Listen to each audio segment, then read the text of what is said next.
Today is a big day in the Watergate trials, as we are about to witness the Senate come to a verdict on Nixon's impeachment. But before we get into today's events, let's reflect on yesterday's news, because let me tell you, there is a lot to unpack. After a passionate speech by Democratic Representative Barbara Jordan, the House of Representatives voted to impeach President Nixon for obstruction of justice and abuse of power. After hearing Jordan's remarks, it is safe to say that she has earned the title as the president's most aggressive critic on the House Judiciary Committee. He's dishonest. Yeah. What are you hiding from us? The people will find out. The people who you've betrayed will find out the truth. How can the public trust Nixon if his own political party in defense suspects him to be hiding incriminating evidence on the tapes? Although, yes, I'm defending our president, I also am defending what's right, and I believe that on those tapes are things that he probably doesn't want the public eye to see. With a 3-2 vote for impeachment and a drop in Nixon's approval ratings from 30 to 28%, Democrats have achieved yet another triumph in this case. And to add fuel to the flame, it was revealed that an 18.5-minute gap was missing from one of Nixon's tapes, causing even more suspicion to arise. 18.5 minutes, there was a gap in the tapes, and all that was heard after the 18.5 minutes was just buzzing noise. But it was between Nixon and Haldeman just days after the break-in occurred. Potentially crucial chunk of information is missing from that tape. How do you explain that? There's no way that was a mistake. Evidence against Nixon has just continued to pile up.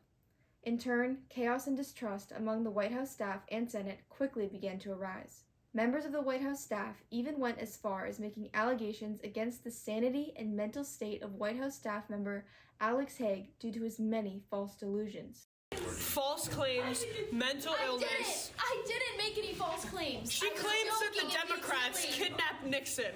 It is clear Mr. Haig should seek professional help, but the state of the Senate is not looking much better.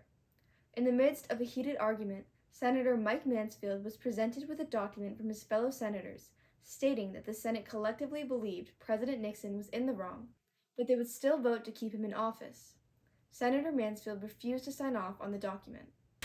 I agree that Nixon is in the wrong, however, he should retain presidency for the sake of the country. No, I will not be signing this. That is against my belief. We are under the agreement that Nixon is in the wrong. Why would he keep office if he's wrong? Precisely my question.